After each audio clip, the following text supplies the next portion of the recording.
Sawadee Kap, hello and welcome to Daily Wisdom, Walking the Path with the Buddha. Today is our Pali Canon and English study group, and we're studying the words of the Buddha. This is a program that students oftentimes come into after they've built a foundation with our group learning program where you can learn through the original words of the Buddha. We do this in a little bit different way than we do many of our other programs, where our other programs I'm usually teaching in a traditional style or a traditional method where I'm teaching for 15, 20, 30 minutes and then opening up for any questions that students might have.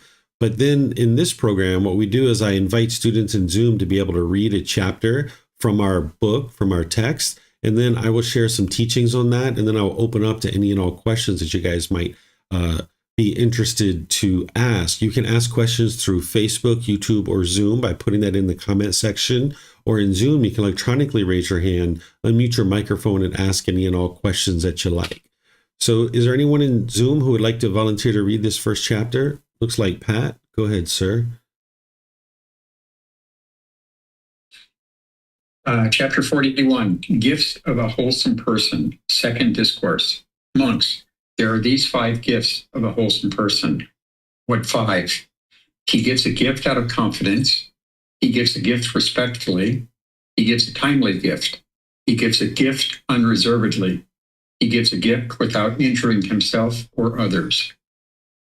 Because he has given a gift of confidence, wherever the result of that gift is produced, he becomes rich, with great wealth and property, and he is handsome, attractive, graceful, possessing supreme beauty of complexion.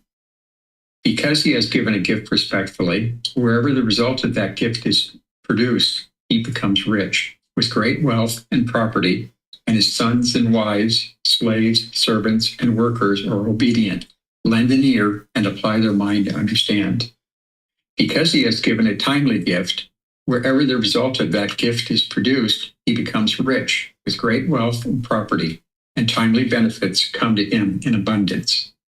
Because he has given a gift unreservedly, wherever the result of that gift is produced, he becomes rich, with great wealth and property, and his mind inclines to the enjoyment of the 5 kinds of fine sensual pleasures. Because he has given a gift without injuring himself or others, wherever the result of that gift is produced, he becomes rich, with great wealth and property, and no damage comes to his property from any source, whether from fire, floods, kings, thieves, or displeasing heirs. These are the 5 gifts of a wholesome person. Thank you. Okay, thank you, Pat. So whenever you're studying the teachings of the Buddha, it's important to keep in mind that what he's doing is he's guiding you to understand the natural law of karma, of cause and effect, or action and result, the results of your decisions. And he's helping you to be able to understand how to reduce and eliminate your pollutions of mind in order to be able to experience this peaceful and joyful mental state of enlightenment. So when you read texts like this, you might think like, oh gosh, is the Buddha, teaching us to become rich and wealthy? No, that's not what he's necessarily teaching you, even though there's no problem with being rich and wealthy. That's no problem. It's just that here what he's showing is the cause and effect of practicing generosity. That the reason why you're practicing generosity is to enhance the quality of your mind. And what you're doing there is you're reducing and eliminating your craving, desire, attachment, where the mind's longing, yearning. This is the cause of discontentedness. So everything the Buddha is guiding you to do is to eliminate those discontent feelings. So breathing mindfulness meditation and all the other aspects of his path, even generosity, is all about helping you eliminate your cravings, desires, attachments, so the mind can get to the complete peace and complete joy. And that's what generosity is helping you to do. So here he's helping you to be able to see the cause and effect of practicing generosity, because this is part of the natural law. That, of course, when you're practicing generosity, you're giving and sharing without any expectation of anything in return. That's pure generosity, right? You're sharing your time, effort, energy, and resources. And this is helping you to be able to now reduce and eliminate your cravings, desires, attachments. But as you're doing that, there's going to be certain effects. There's going to be certain results. And that's what the Buddha is helping you to be able to see in this discourse. He's not teaching you to long and yearn and crave for these things. He's just helping you to be able to see what will happen as a result of you practicing pure generosity, where you're giving and sharing without any expectation of anything in return. So this first one, he's talking about giving out of confidence, that this individual essentially becomes rich and wealthy, that they're handsome, attractive, graceful, with supreme beauty of complexion. Well, remember, craving, desire, attachment is producing disgruntledness, agitation, frustration, resentment, hostility, bitterness, all those kinds of things. Well, if you're practicing something like generosity, where you're reducing and eliminating your cravings, desires, attachments, you're reducing your anger, hatred, ill will, the bitterness, harshness, and hostility. So if you've ever looked at yourself in the mirror when you're angry, you'll probably notice that you're quite ugly when you're angry. But when you don't have the anger in your mind, that's where your complexion can have a more attractive appearance. So that's what he's essentially saying here, is that when you give with confidence, that now your mind is practicing the giving and sharing, being joyful and letting go, that you're not having this cravings, desires, attachments in your mind. And where that ripens and where that result comes to be of practicing generosity, there's more attractiveness in the mind. And of course, because you're giving resources, that you're also potentially going to be experiencing improved wealth as part of that. And then when you give respectfully, he talked about this in previous discourses about how to give with confidence and how to give respectfully. You can see that previously in this book, volume 13, where here, when you're giving respectfully, the people around you see that that's what you're doing. If you were giving disrespectfully, the Buddha teaches about how, like, you're not giving with your own hand, you're giving items that you would normally discard anyway, but you're giving those things away. If you're doing those kinds of things, the people around you, like your life partner, your employees, people like this, they see that that's the type of generosity that you're practicing, and they're going to be disinterested in listening to you and applying their minds to understand you. And you'll find that you're not going to be very influential, because people can see that you're quite disrespectful in the way that you interact in the world. This is the cause and effect of you practicing either respectfully or disrespectfully in the way that you practice generosity. Giving a timely gift is giving a gift at a certain time that somebody could actually use it. So say, for example, someone was going on a camping trip and maybe you gave them a flashlight as a gift. That's a timely gift because they're getting ready to go on this camping trip. Whereas if you like gave your 80-year-old grandmother a set of rollerblades or a skateboard or a bicycle, this isn't a very timely gift because grandma's not going to be using those kinds of things, right? But if you gave a 6-year-old kid something like that, then perhaps, this is a timely gift depending on what it is that they're looking to do. So the Buddha's giving you the cause and effect of giving a timely gift here. Then he's talking about giving unreservedly.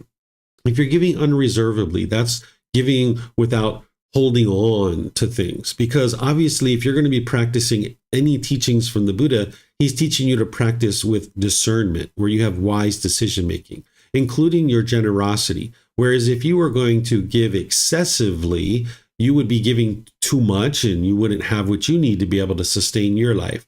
But if you were never giving, you're going to be quite selfish. So the Buddha is teaching you to come to the middle, even with things like generosity. So when he's talking about giving unreservedly, that's not like giving excessively. That's not what he's talking about. What he's talking about is giving without having any clinging. So for example, if I bought a bag of cookies and I opened them up and I sent them around the group and they come back and there's only one cookie in the bag by the time it gets back to me, and I'm just joyful in picking up that one cookie and choosing to eat it, I've just given unreservedly. Whereas if this bag of cookies is going around and I'm like watching each little person like, oh my gosh, they're taking all my cookies. Oh my gosh, I'm not going to have any cookies when it comes back to me. Why did I do that? And now all of a sudden there's one cookie in the bag and I'm like, oh man, why did I do that? I shouldn't have, sent it around the group like that. That's giving reservedly, right? That you are still clinging to this item. So if you're going to give and share, you would like to give unreservedly, right? Where you're not clinging to the items that you're giving, and you can be joyful even when that one cookie comes back. And if you'd like more cookies, just go get more cookies, right? Just go buy some more. So this isn't to say that you should give excessively. You need to be able to still practice your generosity from the middle way. Then the Buddha is talking about giving a gift without injuring himself or others. What this would be is like if you were stealing from somebody in order to give a gift to somebody else, this would be injuring somebody. Or injuring yourself would be overextending yourself where you're giving so excessively that you're injuring yourself and choosing to practice any kind of generosity. So the Buddha is showing you this cause and effect between these types of things. Whereas if you're giving unreservedly, he's talking about the enjoyments of these 5 kinds of sensual pleasures because you're not clinging to these items any longer. And then he's talking about that there's no damage that's coming to you if you're not injuring others, that there's no damage that's coming to your property because you've essentially given without causing harm to others. Because everything the Buddha taught in one way or another is all about not causing harm to others, because harm will come back to you. So if you're causing harm in order to practice generosity, then there's going to be harm that comes to you. So let me know if you guys have questions on this particular discourse. You can put that into Facebook, YouTube, or Zoom, or you can raise your hand in Zoom and ask any questions that you like.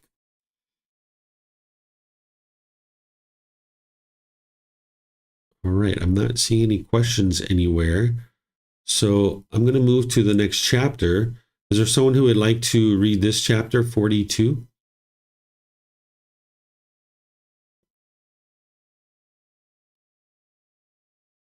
All right, Yihang, go ahead, ma'am. Thank you, Teacher David. A wholesome person is born for the good, welfare, and peacefulness of many people. Monks, when a wholesome person is born in a family, it is for the good, welfare, and peacefulness of many people. It is for the good, welfare, and peacefulness of 1. His mother and father, 2. His wife and children, 3. His slaves, workers, and servants, 4. His friends and companions, 5. His departed ancestors, 6. The king, 7. The heavenly beings, and 8. Ascetics and Brahmins. Just as a great rain cloud nurturing all the crops appears for the good, welfare, and peacefulness of many people, so too, when a wholesome person is born in a family, it is for the good, welfare, and peacefulness of many people. It is for the good, welfare, and peacefulness of his mother and father, his wife and children, his slaves, workers, and servants, his friends and companions, his departed ancestors, the king, the heavenly beings, and ancestors, and ascetics and Brahmins. The wise person residing at home truly lives for the good of many, day and night diligent toward his mother, father, and ancestors. He respects them in accordance with the teachings, remembering what they did for him in the past. Firm in confidence, the devoted man, having known their wholesome qualities, respects the homeless ascetics, the ascetics who lead the spiritual life, beneficial to the king and the heavenly beings, beneficial to his relatives and friends, indeed beneficial to all. Well established in the wholesome teachings, he has removed the stain of selfishness and fears onto a heavenly world. When a person supports his parents and respects the family elders, when his speech is gentle and courteous, and he refrains from argumentative words, when he strives to remove meanness, is truthful and eliminates anger, the Timsa, heavenly beings, call him truly a wholesome person. Thank you. Okay, thank you, Yihang.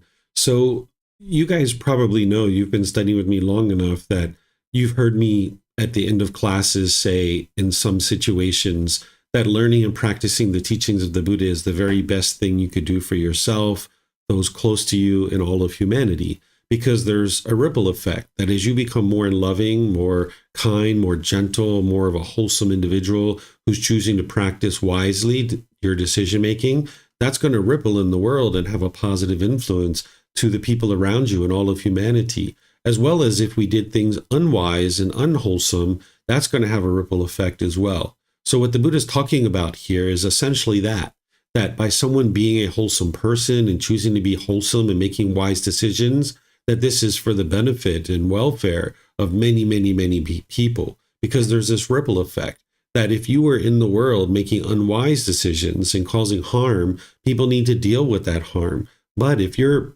becoming more and more of a wholesome person, making wiser and wiser decisions, understanding the natural law of karma, that's what it means to become a wiser and wiser person, then you are now making wiser and wiser decisions that isn't causing harm to others, and you're putting out less and less harm. And ultimately, by the time you get to enlightenment, you're not putting out any harm whatsoever. You're not harming other beings. So that's what the Buddha is talking about here, and giving you a nice analogy here. He's talking about this great rain cloud that nurtures the crops, that when it comes and it rains, it's actually helping the peacefulness and welfare of many people, because they're able to now harvest that food and be able to eat that food.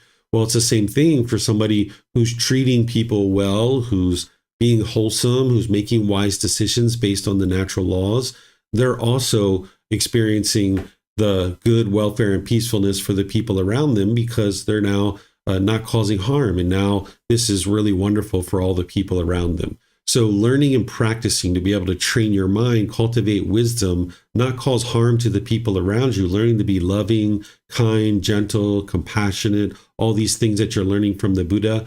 This is good for you, those close to you, and all of humanity. And that's what the Buddha is talking about here, and just giving you a lot of detail on that. So any questions that you guys would like to ask here on chapter 42?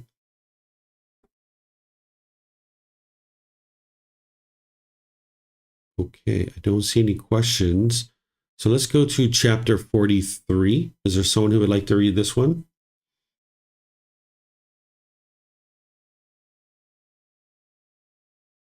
Okay, we got a couple of hands. It looks like Martha or Alberto, and then Pat.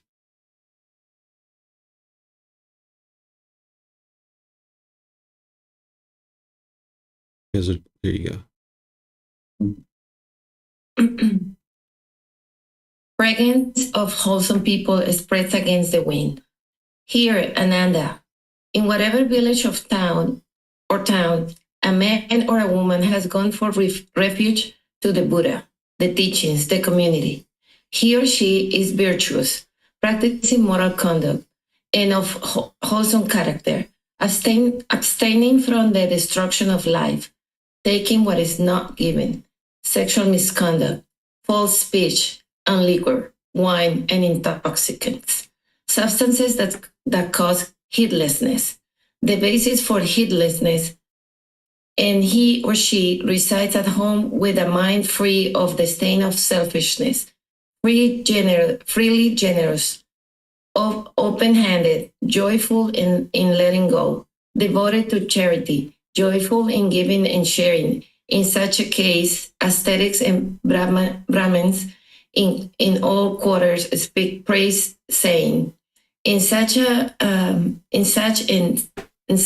village or town, a man or a woman has gone to refuge to Buddha, the teachings, and the community. He and she is virtuous, practicing moral conduct and of wholesome character, abstaining from destruction of life, taking what is not given, sexual misconduct, false speech, and liquor, wine, and intoxicant substances that cause heedlessness. The basis for heedlessness, and he or she resides at home with a mind free of the stain of selfishness, freely generous, open-handed, joyful in letting go, devoted to charity, joyful in giving and sharing. The heavenly beings and the spirits too speak praise, say, in such village or town, a man or woman has gone to refuge to the Buddha, the teachings, and the community. He or she is virtuous, practicing moral conduct and wholesome character, abstaining from the destruction of life, taking what is not given, sexual misconduct, false speech, and liquor, wine, and intoxicants, substances that cause heedlessness, the basis for heedlessness.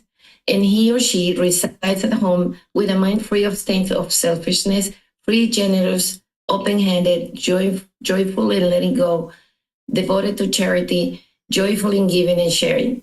This, Ananda, is the fragrance that spreads with the wind, against the wind, and both with and against the wind.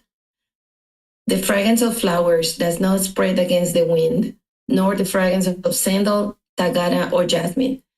But the fragrance of wholesome people spreads against the wind. The wholesome people's fragrance fills all quarters. Okay, thank you, Martha.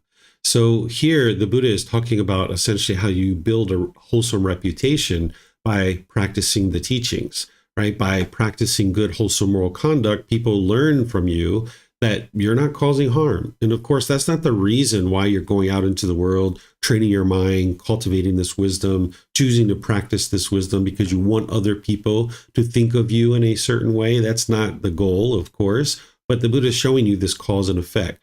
That here he's giving examples of the 5 precepts, that by practicing that, by practicing generosity, eliminating selfishness, that you build this wholesome reputation amongst community. And he's using this great analogy of the fragrance of wholesome people spreading against the wind, because as we know, if there's a certain odor in the air and the wind is carrying that, it's going to carry it in one direction. But what he's saying here is that as you practice this wholesomeness and you're making wise decisions, it spreads all over the place, and that people learn about that you're doing wholesome things. And again, you need to be sure that you don't have any expectation that it'll occur. You shouldn't be making the decisions that you make in order to have that occur, but just know that by you focusing on your own growth, your own development, your own wise decision making, this is what will occur. And now just stay focused on your own growth and development. And this is where your mind really needs to be careful with any kind of conceit, because you guys know that conceit is part of the higher fetters. And as you're getting into that first, second, third stage of enlightenment and you're practicing really well, you're going to have so many people giving you compliments and telling you how nice you are, how friendly you are, how polite you are, how respectful you are, how generous you are. They're going to just be giving you compliment after compliment after compliment. And of course, there's going to be some people in the world that are still going to have hatred in their mind towards you. You can't fix that, right? That's their own hatred. There's the universal truth of impermanence still at play, where there's going to still be certain people that dislike you. But 99.9% of the people, they're going to have a really good experience around you, and you're going to be getting all this compliments because this fragrance or this reputation is going to be spreading all over the place. And you're going to need to keep your ego in check when these kinds of things are happening, because as you become more awake, you're just going to be getting countless comments of compliments and things of this nature. So the Buddha is helping you to be able to see this cause and effect of what's actually occurring, because you'll be able to see that is true. And this is another way of verifying his teachings, that you're going to see people talking about you in fond ways in your neighborhood, in your community, in various places that you go. You're going to hear all kinds of things like this. And that's why you really need to keep your conceit or your ego in check and work on eliminating that. If you get pleasant feelings when you hear compliments about you, when people say degrading or disparaging things about you, you'll be angry and frustrated and sad. And getting to enlightenment, there are going to be people who still gossip about you, slander about you, who talk negatively and unkind about you. But by the time you get to enlightenment, that won't affect your mind. So even someone like the Buddha, there's people in the world that hate the Buddha. So if that's the case, you know that surely there's going to be people in the world that hate you too. And as you know from the universal truth of impermanence, that it's not possible for everybody to love you or like you.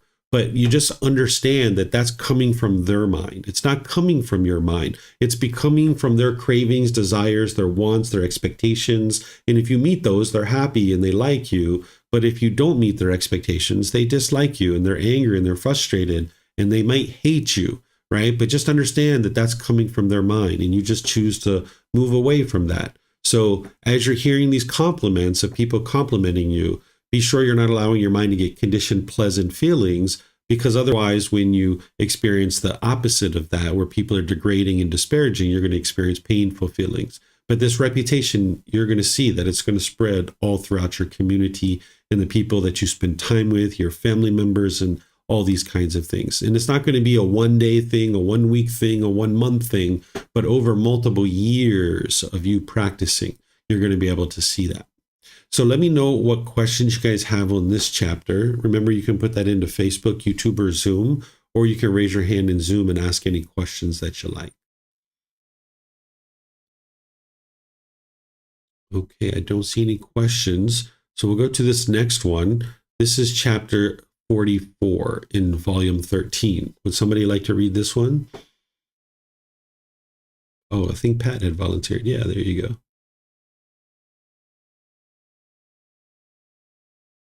When unwholesome monks are strong, wholesome monks are weak. Monks, when robbers are strong, kings are weak.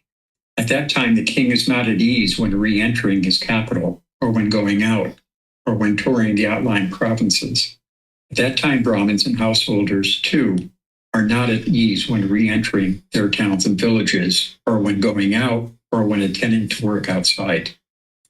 So, too, when unwholesome monks are strong, wholesome monks are weak. At that time, the wholesome monks sit silently in the midst of the community, or they resort to the outlying provinces. This is for the harm of many people, for the unhappiness of many people, for the ruin, harm, and suffering of many people, of heavenly beings and human beings. Monks, when kings are strong, robbers are weak. At that time, the king is at ease when re-entering his capital, and when going out, and when touring the outlying provinces. At that time, Brahmins and householders, too, are at ease when re-entering their towns and villages, and when going out, and when attending to work outside. So, too, when wholesome monks are strong, unwholesome monks are weak. At that time, the unwholesome monks sit silently in the midst of the community, or they depart for other regions. This is for the welfare of many people, for the peacefulness of many people, for the good, welfare, and peacefulness of many people, of heavenly beings and human beings. Thank you. All right. Thank you, Pat. So we might think that all monks are wholesome and all monks are doing things wonderful. This isn't true. That would be permanence, right? Now, the Buddha, when he talked about ordained practitioners, he talked about people who are doing unwholesome things. Essentially, if they're wearing orange robes or shaving their hair and things like this, and they're doing a lot of unwholesome things, that he didn't even necessarily consider them to be monks because they weren't practicing the teachings closely. So while somebody could wear white clothes and shave their hair, or wear orange robes and shave their hair, that doesn't necessarily make them a wholesome person. It's the actions that you see through their decisions that determine whether someone's wholesome or unwholesome. And you're never interested in going around and judging other people, but the Buddha is giving you this cause and effect and helping you to be able to see the natural law of karma here, that when there's lots of unwholesome ordained practitioners and they're really strong, meaning large numbers, then the wholesome monks, because there's very few in that situation, are actually weak.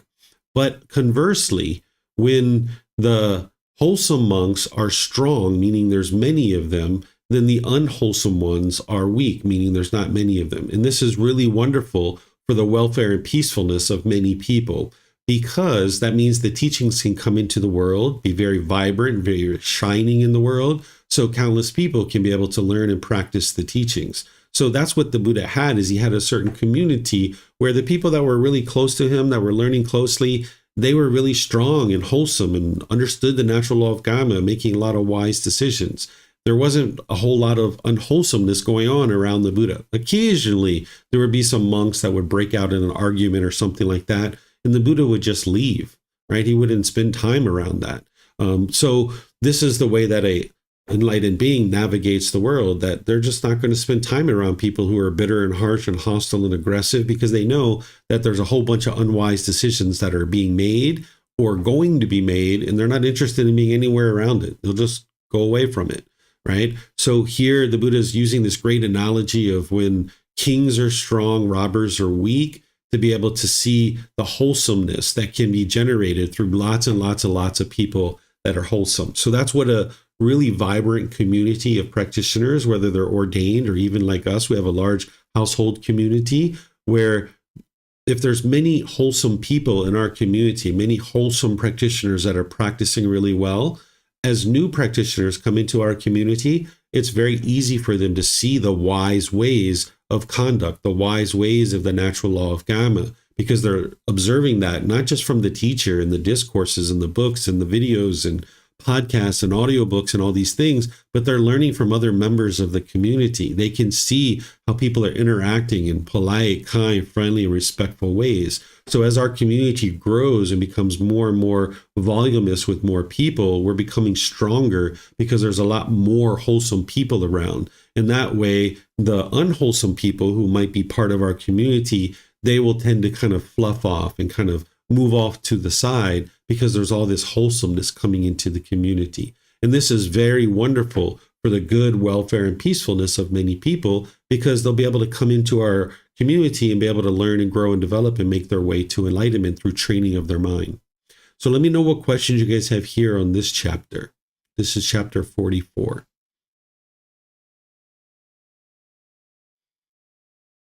Okay, I don't see any questions anywhere. So we'll move to the next chapter. This is chapter 45. Is there someone who would like to read this one? Okay, Andrew, go ahead, sir. Ways to eliminate unwholesome people. The perfectly enlightened one told the Brahmin Katadanta about the story of the king Mahavijita calling his chaplain to instruct him on how to make a great sacrifice. The chaplain replied, "Your Majesty's country is overrun by thieves. It is severely damaged. Villages and towns are being destroyed. The countryside is infested with criminals. If your Majesty were to tax this region, that would be the wrong thing to do. Suppose your Majesty were to think, I will get rid of this disease of robbers by executions and imprisonment, or by confiscation, threats, and punishment, by sending them away from the country. The disease would not be properly ended. Those who survive would later harm your Majesty's country. However, with this plan, you can completely eliminate the disease. To those in the kingdom who are engaged in cultivating crops and raising cattle, let your Majesty distribute grain and food for livestock. To those in trade, give capital. To those in government service, assign proper living wages. Then those people, being intent on their own occupations, will not harm the kingdom. Your Majesty's revenues will be great, the land will be tranquil and not overrun by thieves, and the people with joy in their hearts, playing with their children, will reside in open houses." Okay, thank you, sir. So here again, the Buddha is teaching the natural law of Gotama, of cause and effect, and helping you to be able to see wise decision making. The first thing he's talking about is people that are doing unwise things in a population of people, and he's talking about essentially punishing them, right? And this is not going to lead to beneficial results, because the people are then going to try to harm that, land, or that king or that kingdom, right? Instead, what the Buddha is teaching here is to essentially accentuate the positive. This is something that I've taught in various classes, typically when I'm teaching the Harmony and Relationships course. The Harmony and Relationships course, I'm teaching you how to guide your children, how to have relationships with your life partners and different people in your life. And I teach about how to accentuate the positive. And that's what the Buddha is teaching here too. That if you have people that are raising crops and cattle, that are, doing things like involved in business and trade, that are involved in government service, giving them things as the king, essentially rewarding them for their wholesome conduct and their wise decision making, that's going to then allow more people to see, like, wow, if I would like to get those things, I should do those wholesome things too. So rather than punishing, the Buddha is suggesting here in teaching to accentuate the positive. And the Buddha is talking about this in terms of a king and a kingdom, but this actually relates to your life too. Whether it's your children, whether it's your life partner, whether you have employees, whether it's your neighbors in your neighborhood or things like this, you would like to accentuate the positive. And this is actually going to help you to be able to guide people around you to be able to do wholesome things. And you will need to look at your life and see in what roles are you in where you're able to do that. Because all too often, people spend a lot of time pointing out the negative things that are happening around them. And if you spend 90, 95, 98% of your time doing those kinds of things, people are going to be very disgruntled and agitated and frustrated because their mind's having craving, desire, attachment, and now they're hearing these things from you, and it's going to cause disgruntledness amongst the community that you're part of. But if you go around pointing out the positive things, accentuating the positive, rewarding the positive, and now that's 98% of the things that you're doing, you're only going to need to talk about these unwise things that your children are doing or other people are doing, maybe just 1 or 2% of the time. So if you're an employer, if you have children, if you have other people around you like this that you're guiding, what the Buddha is teaching you is don't punish people. That's not what would produce wholesome results. Instead, accentuate the positive. And now those people who are doing unwise things, they're going to be more and more inclined to do those positive things because they're interested in receiving that positive reinforcement, that accentuation of the positive things that you're offering to the population of people that you're guiding. So let me know what questions you guys have here on this particular chapter.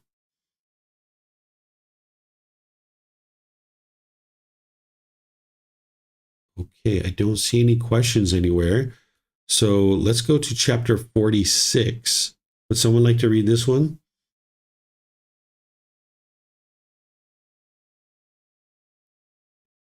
Okay, Yihang. Thank you, Teacher David. The monks of Kosambi. At that time, a certain monk accused another monk that he had fallen into a wrongdoing and did not see that wrongdoing as a wrongdoing. He and a group of monks who took part with this monk carried out a formal act of suspension against that specific monk for not seeing the wrongdoing. Then there were also a group of monks who took the side of the suspended monk and sided with him. The community of monks was divided. They could not carry out the observance together. Now at that time, monks causing fights, causing arguments, falling into disputes in the dining hall in the middle of the house, behaved unsuitably towards one another in actions, in speech. They came to blows. Having expressed disapproval of them, having given reasoned talk, the perfectly enlightened one addressed the monks, saying, "Enough, monks, no arguments, no fights, no contention, no disputing." When he had spoken thus, a certain monk who spoke that was not the teachings spoke thus to the perfectly enlightened one. "Venerable Sir, let the perfectly enlightened one, the master of the teachings, wait. Venerable Sir, let the perfectly enlightened one, unconcerned, live intent on residing in ease here and now.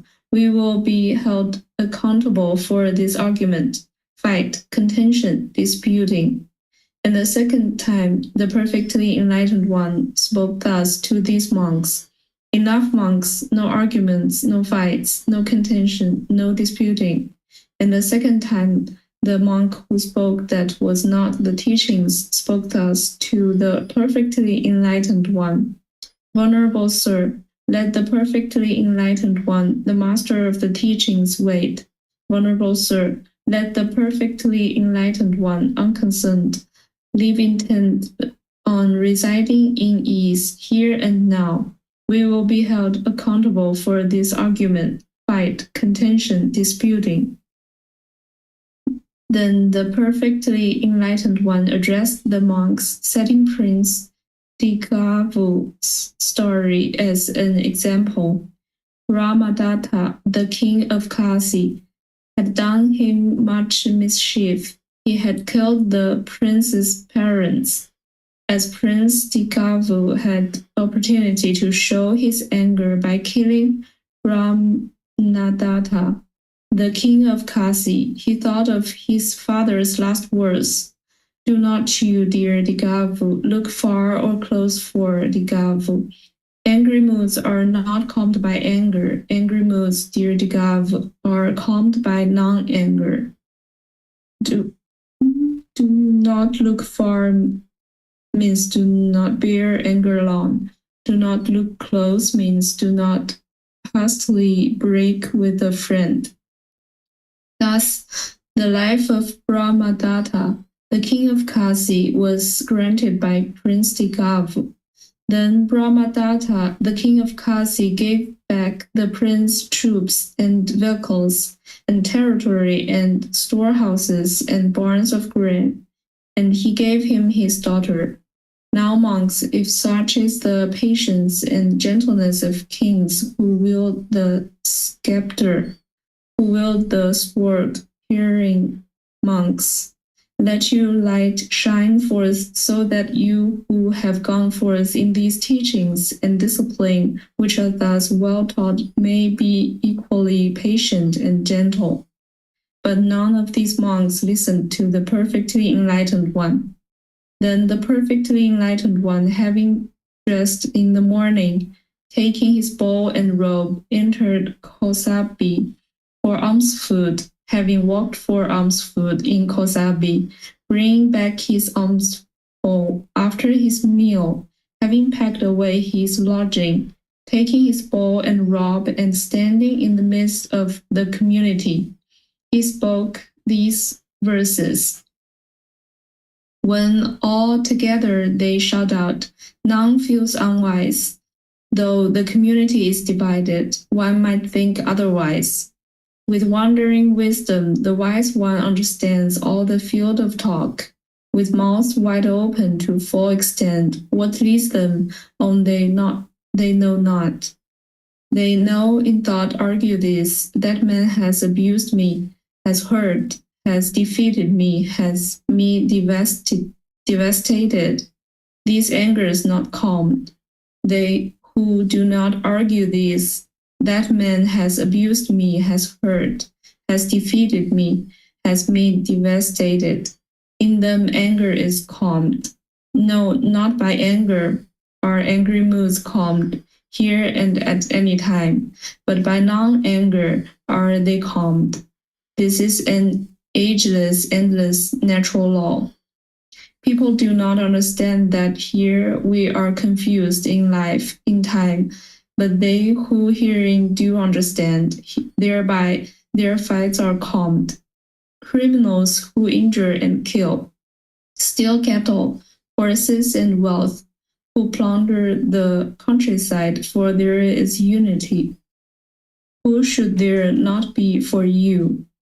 If one finds a friend with whom to go forward fascinated in the well-residing of these teachings, appropriately, surmounting dangers, one and all, with joy go forward with him mindfully, finding none appropriate with whom to go forward, none in the well-residing fascinated in these teachings, as king quits the conquered country. Go forward lonely as a bull elephant in an elephant jungle. Better to go forward one alone. There is no companionship with the unwise. Go forward lonely, unconcerned, doing non-evil as a bull elephant in an elephant jungle.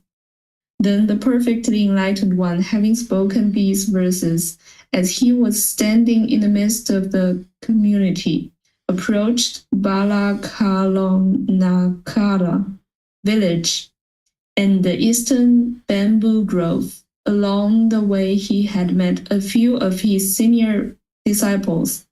Walking on tour, in due course, he arrived at Parilia. The perfectly enlightened one stayed there at Parilia, in the guarded woodland thicket at the root of the lovely saw tree. There was a large bull elephant named Parilia approached the perfectly enlightened one. Having approached, he set out by means of his trunk drinking water for the perfectly enlightened one and water for washing. And he kept the grass down. Then the perfectly enlightened one set out on tour for Savatthi. Then the household practitioners of Kosambi thought, these masters, the monks of Kosambi, have done us much mischief. The perfectly enlightened one is departing. Harassed by these, come, we should neither greet the masters, the monks of Kosambi, nor should we stand up before them, nor should we greet them with joined palms or perform the proper duties. We should not appreciate, respect, admire, or honor them, and neither should we give them alms food when they come to us. Thus they, when they are neither appreciated, respected, admired, nor honored by us, will depart unappreciated, or they will leave the community, or they will restore friendly relations for themselves to the perfectly enlightened one. Then the monks of Komsabi, as they were not being appreciated, respected, admired, or honored by the household practitioners of Komsabi, spoke thus, "Come now, you venerable sirs, let us, having gone to Savatthi, settle this moral question in the perfectly enlightened one's presence. Then the monks of Kosambi, having packed away their lodgings, taking their bowls and robes, approached Savatthi. Then in due course the monks of Kosambi arrived at Savatthi. They agreed to stop the dispute. The monk who had been suspended agreed that there was a wrongdoing and he had fallen. Those monks who were taking the side of the suspended one restored that monk. Since that monk has fallen and was suspended, but see and is restored, well then, monks achieve harmony in the community for settling that case. And thus monks, should it be achieved, one and all should gather together. If the achieving of harmony in the community for settling this case is pleasing to the vulnerable ones, they should be silent. He to whom it is not pleasing should speak. Harmony in the community for settling that case is achieved by the community. Arguments in the community are put down. Fighting in the community is put down. It is pleasing to the vulnerable ones. Therefore, they are silent. Observance may be carried out at once. The training guidelines recited. Thank you. All right. Thank you, Yihang. That's a very long discourse. Thank you for reading that. So this is one of those situations where I was explaining earlier how even an enlightened being can be around people who are argumentative. It happens occasionally. And when it does happen, you see what the Buddha did is he basically left, right? He just kind of said some words and then he left. So the Buddha was their teacher. So he was trying to teach these ordained practitioners. But if you weren't somebody's teacher and somebody's being angry and bitter and hostile and harsh, there's nothing for you to teach them. You can just walk away from those situations. So when the Buddha left and went to another town, what happened is these household practitioners saw what was going on and they observed that these individuals were argumentative and they decided we're not going to even offer them any food. We're not going to take care of them. And then they will end up leaving. And then that's exactly what happened, that because they weren't getting food, they weren't getting what they needed to sustain their life, they end up leaving from that community, going off and solving their issues and ultimately coming back to the Buddha and having discussion with the Buddha. And of course, a Buddha is not going to be upset or angry or frustrated. Even an enlightened being isn't going to be angry or sad or frustrated when people around them are arguing. But the Buddha here, you can see he just understood, like, of course, these students have pollution in their mind. Of course, they're arguing. Of course, they're upset. He's just going to choose to not be around it. But then once they settled it and they realize, okay, we've made some unwise decisions here, the Buddha just welcomes them in with open arms, right? He's not judging them. He's not shunning them. He's not pushing them away. He just understands that this is what unenlightened beings are going to do. And he didn't step in and try to interject himself and try to, fix every last little detail for them. He just gave them some teachings to be able to help them. That's where he was ultimately saying, fighting in the community needs to be resolved by the community, not by him. They're the ones who are fighting. But one of the things that he says in this discourse that is really helpful for you is up here. Let me just get up here to it, where he talks about this age-old law, this endless law. Where is it? It should be right around here. Where is it? I'd like to show it to you with the words of the Buddha. You guys probably remember. Here it is.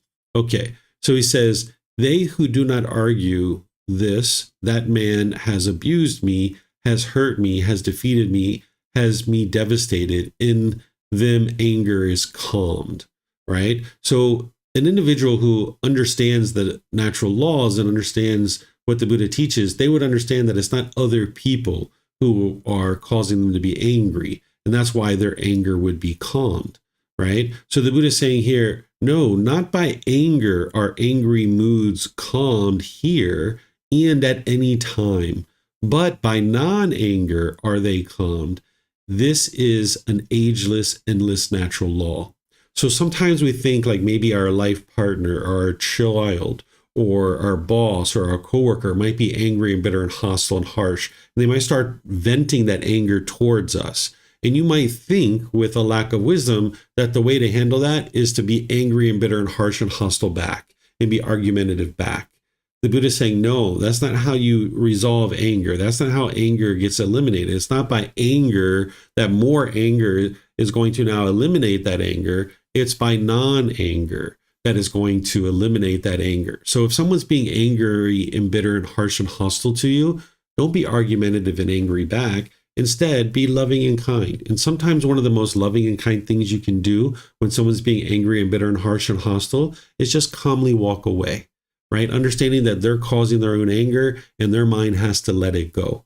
This is an ageless, endless natural law that you will never eliminate anger in your life and in other people by being angry at them. So you're going to need to arise this loving kindness, meaning you have a genuine interest in seeing them be well, active goodwill. But at the same time, understand that they're responsible for their own wellness. You aren't responsible for their own wellness. You're not responsible for their anger, and you're not responsible for making them be well. They need to choose to do that for themselves. So wherever you see people are angry and bitter and harsh and hostile, typically the best thing you can do is just walk away from that situation. You'll find yourself in those situations as you're making your way to enlightenment. This is part of extinguishing your unwholesome karma. Because if you've been bitter and harsh and hostile in the past, if you could snap your fingers and instantly be peaceful right now, which you can't do, but let's just say you could, you're still going to experience people coming to you with anger and hostility. Maybe your life partner, your children, your neighbors, your family members, people like this, because you've been bitter and harsh and hostile to them in the past. So even though you're peaceful and joyful, they're still coming at you with that anger and hostility. But the way you extinguish this unwholesome karma coming back to you is you just choose to walk away. That's the best thing. And now these people learn that whenever they come to you with anger and bitterness and hostility, that you don't engage with them. And if they're interested in talking to you, they're going to need to be calm. That's the way you help people around you. That's the way to have loving kindness and compassion towards them, is don't react with anger and hostility back towards them because you're just creating fireworks. It's just like an explosion. Instead, you would like to deflate and de-escalate the situation by walking away. And that's oftentimes very opposite of what you've seen in growing up as a child. Sometimes that's very opposite of what you see in politics. Sometimes that's very opposite of what you see in the news and public venues. But you need to be able to see this ageless, endless natural law, that anger is not squashed by more anger. Instead, anger is squashed by non-anger. And that's what you would like to be able to do, is instead of reacting in these situations, is respond by just choosing to walk away. And that's what you can see the Buddha actually did here. This is a very long discourse helping you to essentially get this particular teaching. So let me know what questions you guys have here. You can put that into Facebook, YouTube, or Zoom, or you can raise your hand in Zoom and ask any questions that you like. Okay. I don't see any questions anywhere. So let's move to the next one, which is chapter 47. Is there someone who would like to read this one?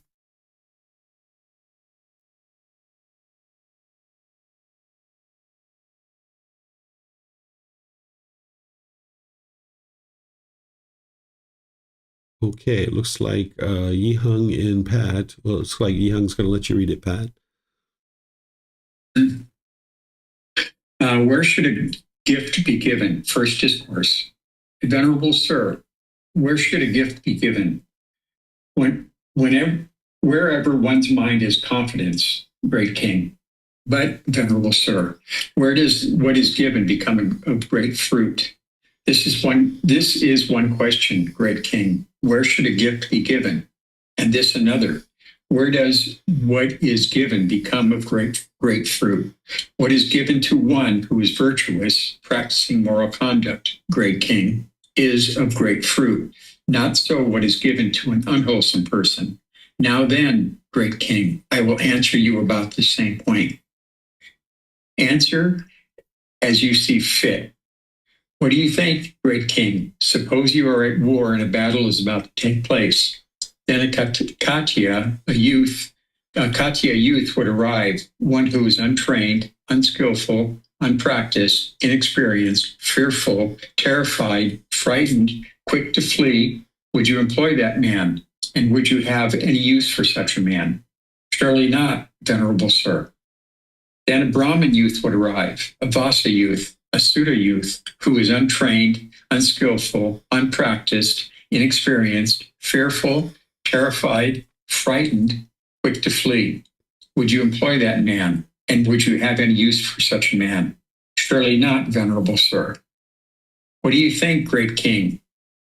Suppose you are at war and a battle is about to take place. Then a Katya youth would arrive, one who is trained, skillful, practiced, experienced, brave, courageous, bold, ready to stand his place. Would you employ that man? And would you have any use for such a man? Surely I would, venerable sir. Then a Brahmin youth would arrive, a Vesa youth, a Sutta youth, one who is trained, skillful, practiced, experienced, brave, courageous, bold, ready to stand his place. Would you employ that man? And would you have any use for such a man? Surely I would, venerable sir. So too, great king, when a person has gone forth from the household life into homelessness, no matter from what clan, if he has abandoned 5 factors and possesses 5 factors, then what is given to him is of great fruit. What 5 factors have been abandoned? Sensual desire has been abandoned. Ill will has been abandoned. Complacency has been abandoned. Restlessness and worry have been abandoned. Doubt has been abandoned. What 5 factors does he possess? He possesses virtue, moral conduct of one beyond training, concentration of one beyond training, wisdom of one beyond training, liberation of one beyond training, wisdom and vision of liberation of one beyond training. He possesses these 5 factors. Thus, what is given to one who has abandoned 5 factors and who possesses 5 factors is of great fruit. As a king intent on waging war, would you employ a youth skilled with the bow, one endowed with strength and vigor, but not the coward on account of his birth? So even though he be of low birth, one should honor the person of noble conduct, the wise man in whom are established in the virtues of patience and great gentleness. One should build delightful sanctuaries and invite the learned to reside in them.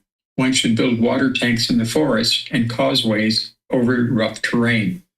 With a confident mind, one should give to those of upright character, give food and drink and things to eat, clothing to wear, and beds and seats. For as the rain cloud, thundering, covered in lightning, with 100 crests, pours down its rain upon the earth, flooding both the plain and valley. So the wise man, confident, learned, having had a meal prepared, satisfies with food and drink the ascetics who live on alms. Rejoicing, he distributes gifts and proclaims, "Give, give." For that in his thundering, like the sky when it rains, that shower of merit so vast will pour down on the giver. Thank you. Okay, thank you, Pat. So here we have a great simile from the Buddha where he's asked a question by a student of where should a gift be given? And the Buddha then explains wherever one's mind has confidence, right? That's where whenever you have confidence in this person that you're going to make a gift to, that's where you make this gift. And then he says, but venerable sir, where does what is given become of great fruit? Meaning, where are you experiencing the benefit of this? And the Buddha is explaining that these are 2 separate questions, but ultimately he goes on to explain the benefit of giving.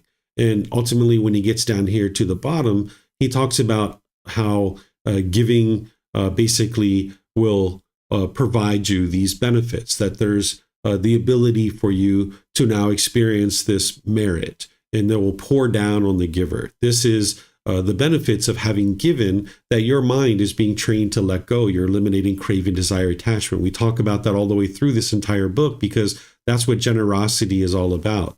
But the Buddha is using this analogy of the king and the soldiers and things like this because these are things that people would have understood at the time, right? You can even understand this. Like you wouldn't employ someone if you were a king going in the battle that was untrained, unskillful, unpracticed, inexperienced, fearful, terrified, frightened, quick to flee, right? Obviously, you're not interested in going into war probably, but you can understand this analogy even now, right? But instead, you would like to employ someone who's trained and skilled and practiced, experienced, brave, courageous, bold, ready to stand his place.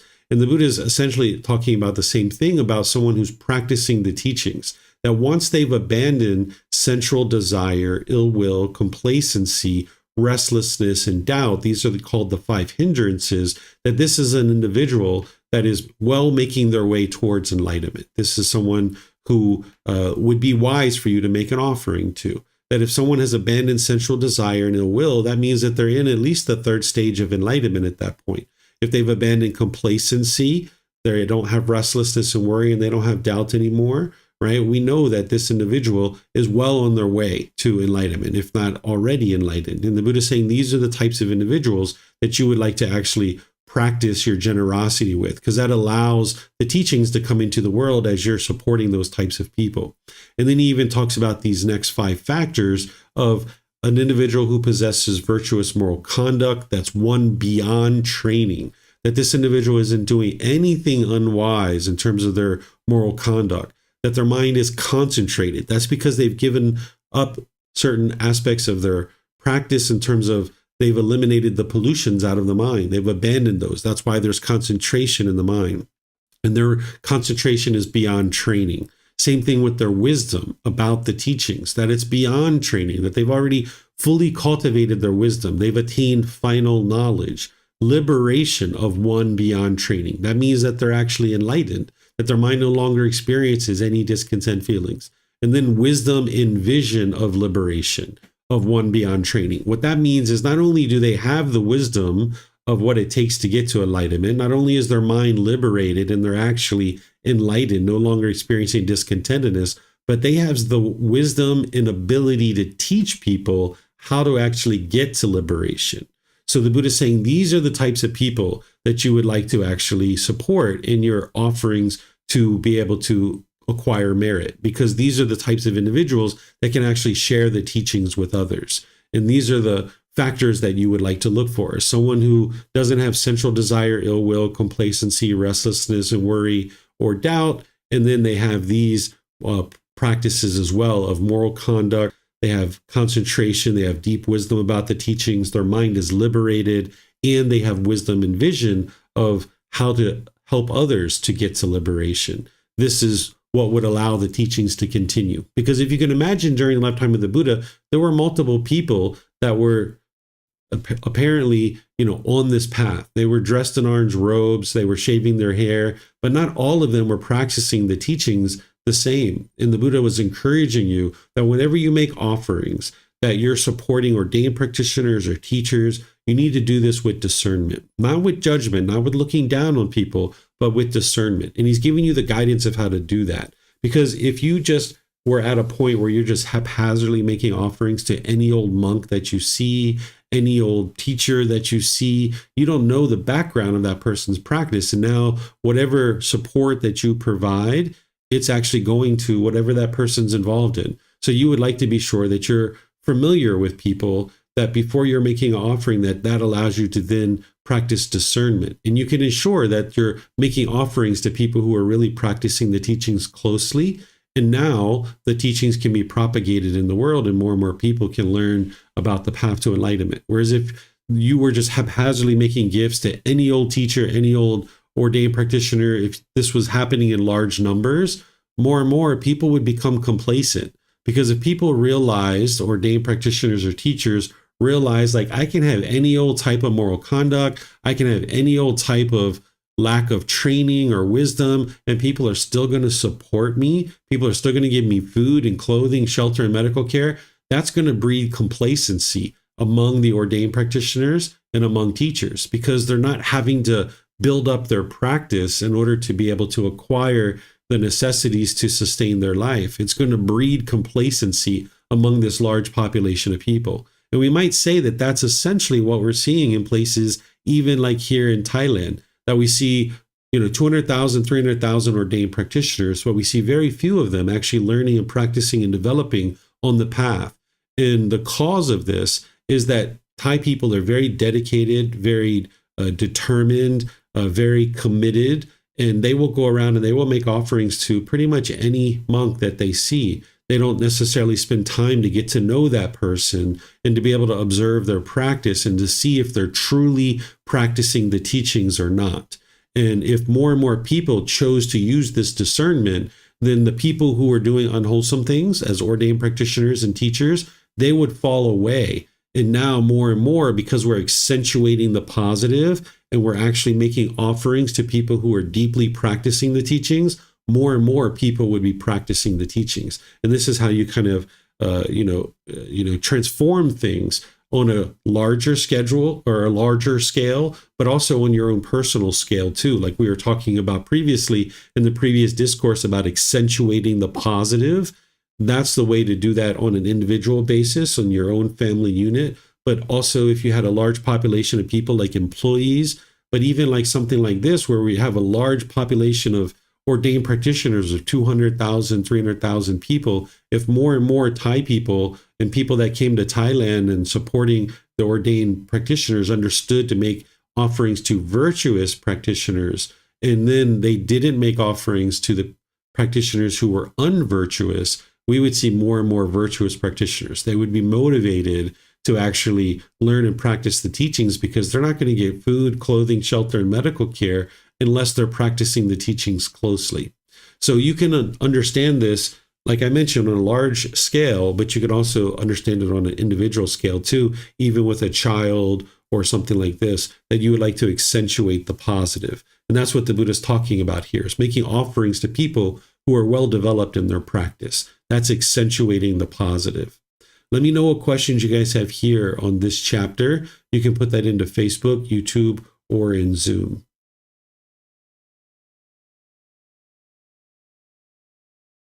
Okay, I don't see any questions anywhere. So let's go to the next chapter. Looks like we have chapter 48. Would someone like to read this one? Okay, Viphav, go ahead, sir. Where should the gift be given? Second discourse. My family gives gifts, venerable sir, and those gifts are given to monks who are arahants or on the path to arahantship. Those who are forest dwellers, alms food collectors, and wearers of rag robes. Since, householder, you are a household practitioner, enjoying sensual pleasures, living at home in a house full of children, using sandalwood from Kasi, wearing garlands, signs, and ointments, and receiving gold and silver, it is difficult for you to know. These are arahants, enlightened beings, or on the path to arahantship, enlightenment. If householder, a monk who is a forest dweller is restless, puffed up, conceited, talkative, rambling in his talk, muddle-minded, lacking clear comprehension, unconcentrated, with a wandering mind, with loose and spaces, then with respect he is blameworthy, responsible for wrongdoing. But if a monk who is a forest dweller is not restless, puffed up and conceited, is not talkative and rambling in his talk, and has mindfulness established, clearly comprehends, is concentrated, with singleness of mind, with restrained sense basis, then in this respect he is praiseworthy, deserving admiration, commendable. If a monk who resides in the outskirts of a village, if a monk who is an alms food collector, if a monk who accepts invitation to meals, if a monk who wears rag robes, or if a monk who wears robes given by his householders is restless, puffed up, conceited, talkative, rambling in his talk, muddle-minded, lacking clear comprehension, unconcentrated, with a wandering mind, with loose sense spaces, then in this respect he is blameworthy, responsible for wrongdoing. But if a monk who resides in the outskirts of a village, if a monk who is an alms food collector, a monk who accepts invitation to meals, a monk who wears rag robes, or if a monk who wears robes given by householders is not restless, puffed up, and conceited, is not talkative and rambling in his talk, but as mindfulness established, clearly comprehends, is concentrated, with singleness of mind, with the straits and spaces, then in this respect he is praiseworthy, deserving admiration, commendable. Come now, householder, give gift to the community. When you give gifts to the community, your mind will be confident. When your mind is confident with the breakup of the body, after death, you will be reborn in a good destination, in the heavenly world. Venerable Sir, from today onward, I will give gifts to the community. Thank you. Okay, thank you, Vibhav.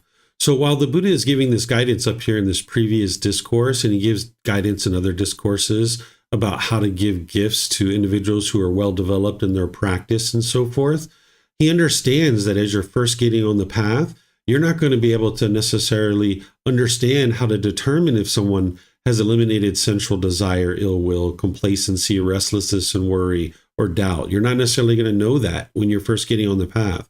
You're also not going to necessarily know about the moral conduct and the concentration and the wisdom and how to determine if someone's mind's liberated and so forth. So in this next discourse, what he's actually giving you in chapter 48 is kind of like a shorthand method of being able to figure out whether it would be wise to make an offering to somebody or not. And he's giving you some key criteria to pay attention to that are quite obvious that the average person would be able to understand. He's saying, okay, if someone's mind is restless, right? They have a lot of restlessness. Their body's moving quite a bit. They're puffed up and conceited, meaning they're boastful. They're talkative, just kind of rambling in the way that they talk, meaning they have craving to just talk. Or they're muddle-minded, meaning they're lacking clarity in their mind. They're lacking clear comprehension. They're unconcentrated. Or they have a wandering mind where they bounce around from topic to topic, and they're loose in their sense bases, meaning that they're longing, yearning through their sense bases. He's saying this is not the type of person that you would be interested in supporting with your generosity to help them on the path, because they're not really practicing the teachings very closely at all. And these are all things that you'd be able to discern, because you won't necessarily be able to discern those other things when you're early on the path.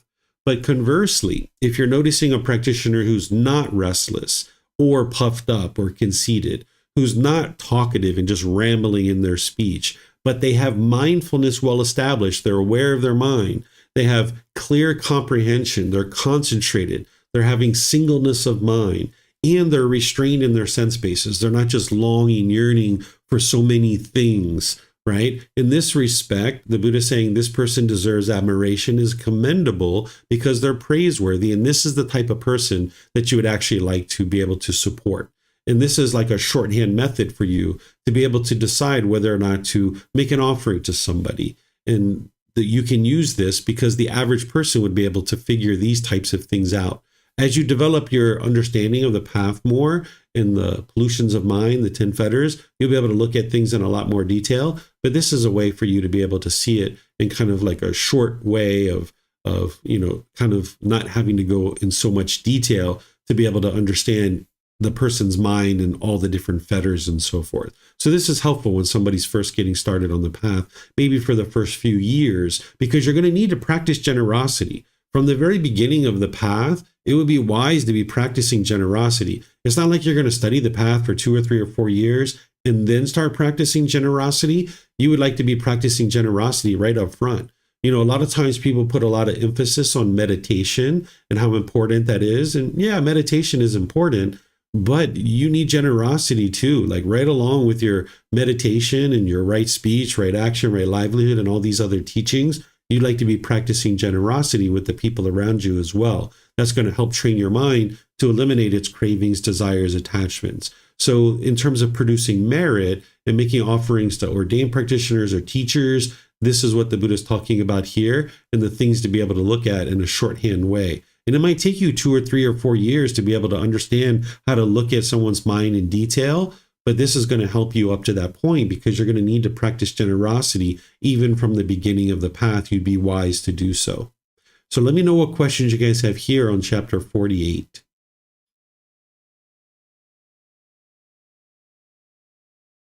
All right, I'm not seeing any questions anywhere. So we'll go to chapter 49. Is there someone who would like to read this one?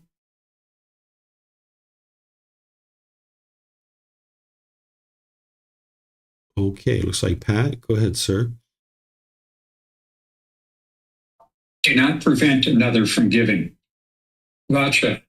One who prevents another from giving a gift creates an obstruction, stumbling block for three people. What three? He creates an obstruction to 1, the donor's acquiring of merit, 2, to the recipient's gaining gift, and 3, already he has harmed and injured himself. One who prevents another from giving a gift creates an obstruction and stumbling block for these three people.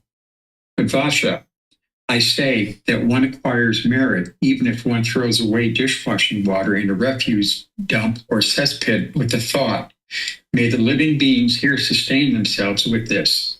How much more, then, does one acquire merit when one gives to human beings? However, I say what is given of virtuous behavior is more fruitful than what is given to an unwholesome person. And the most worthy recipient is one who has abandoned 5 factors and possesses 5 factors.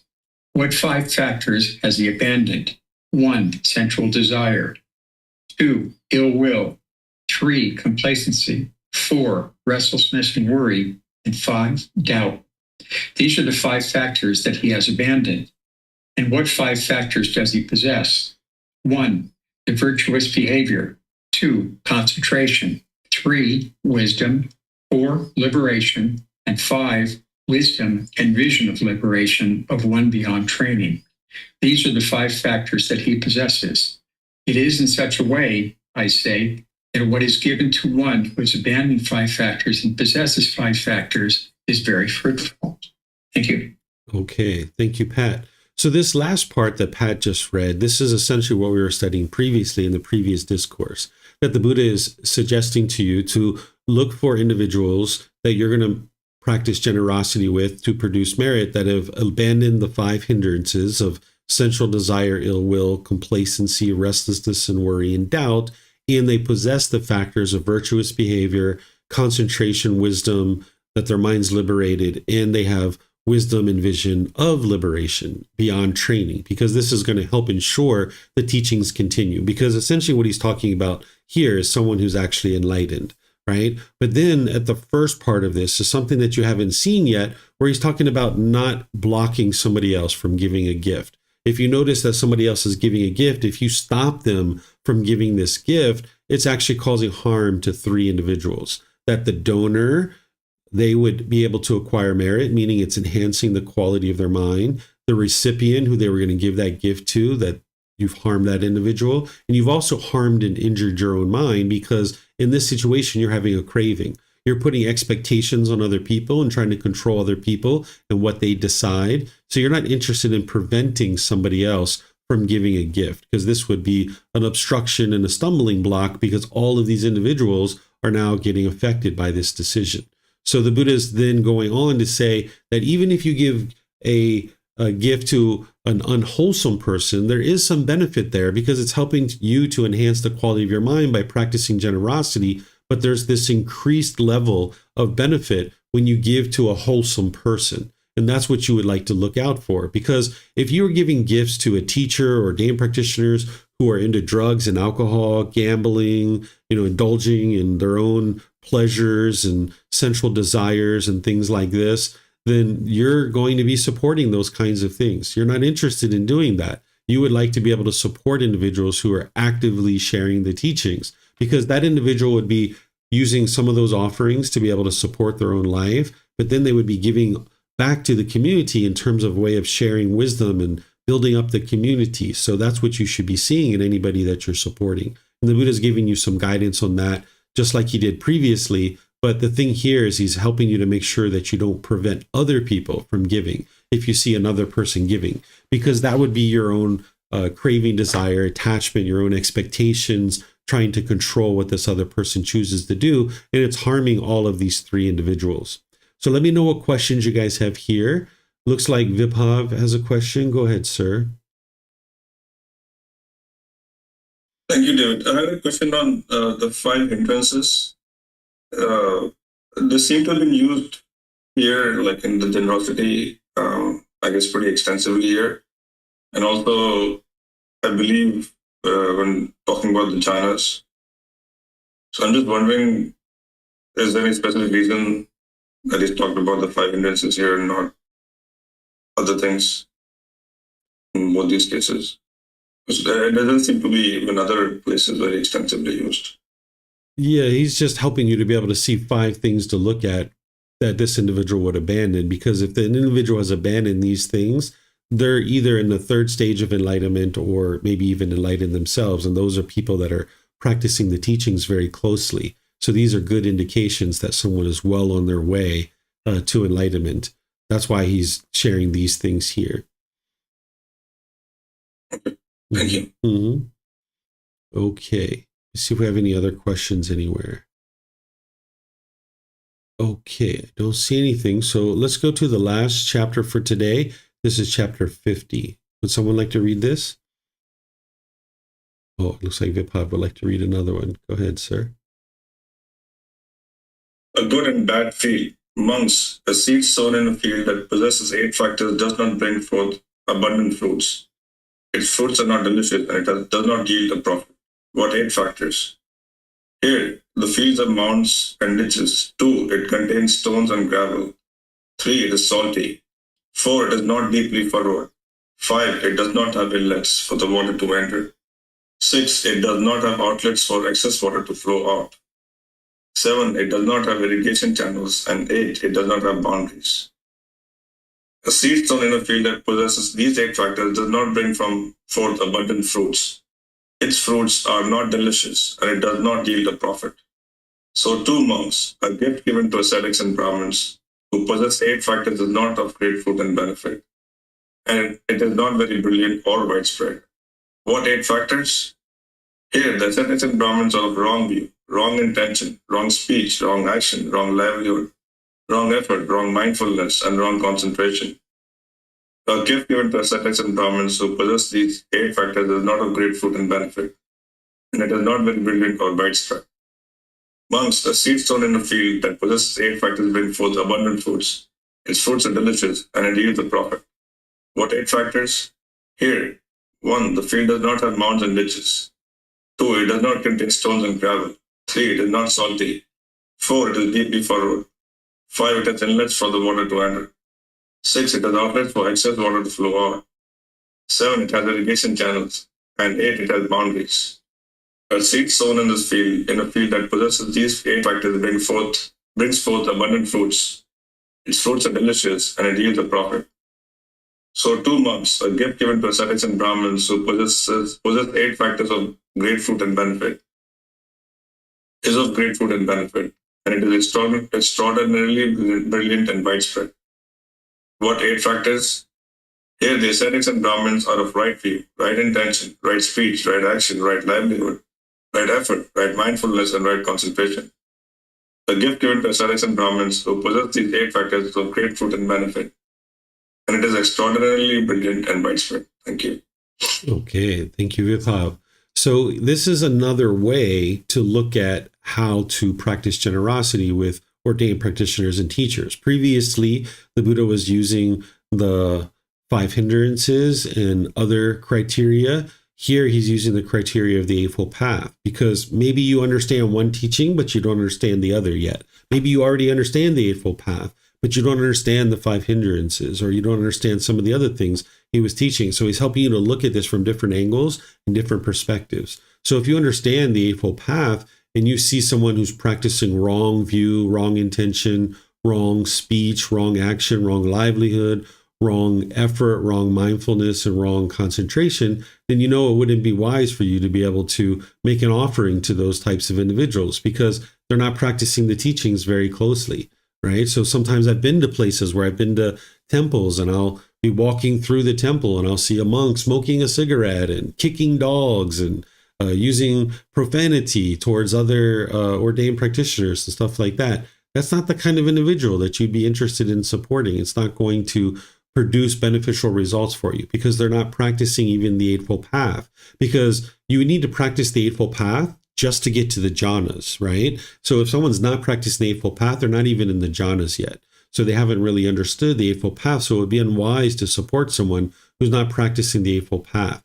And remember, when you're doing this, you're not doing it in a judgmental way. You're not looking down on these people. When I saw that ordained practitioner smoking, kicking animals and stuff like that, I wasn't angry at them. I wasn't frustrated. I wasn't looking down on them as a bad person. I just understood that this is someone who isn't practicing the teachings very closely. So while they were wearing a robe and they are shaving their head, they weren't necessarily a monk because they weren't practicing the teachings very closely. So you need to look at these things and practice discernment, understanding that there's no such thing as permanence, even amongst the ordained practitioners and teachers, that it's not that everybody who wears white clothes and shaves their head is, a wholesome person and practicing well, or everybody who's wearing orange robes and shaving their head is practicing well. So you need to be able to look at these things for yourself and use discernment. So the Buddha is giving an analogy here in both of these situations based on farming, because this is something that people would have understood at the time, and then relating that to his teachings of the Eightfold Path. So if you understand the Eightfold Path and you see someone who's practicing the Eightfold Path, the Buddha is saying that's somebody that would be wise for you to support. So let me know what questions you guys have here on this chapter. This is chapter 50.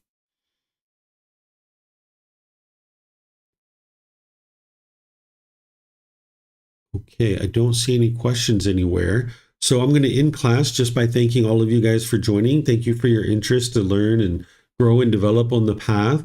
Tomorrow in the group learning program, I'm going to be in chapter 23 of volume 1. This is titled Symbolism of the Teachings, Reminders Through Imagery. This is where I teach all the different symbols that are used in order to remind people of the teachings of the Buddha. These were in use during the lifetime of the Buddha, some of them, and many of them are still in use today. And this is helpful because as you look at Buddhist artwork or you go to temples, it can help you to be able to glean insight from what it is that you're seeing and help refresh your memory of the teachings themselves.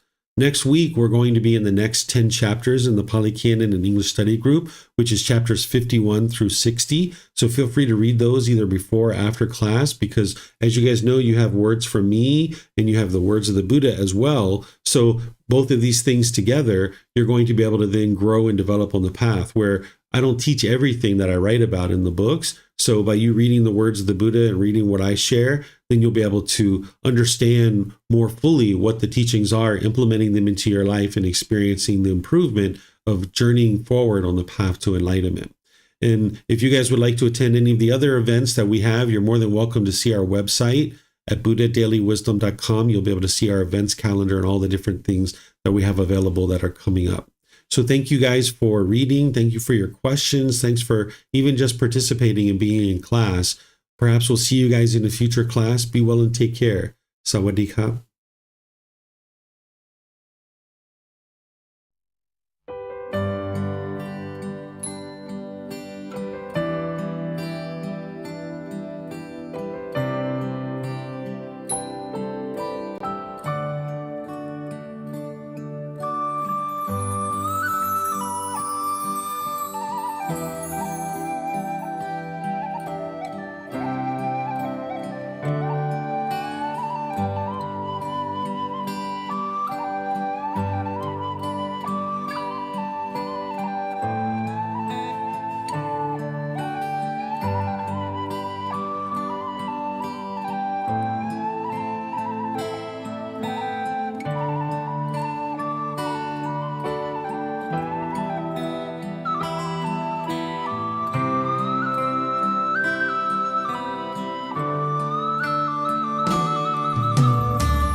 Thank you again for watching. Enjoy your meditation.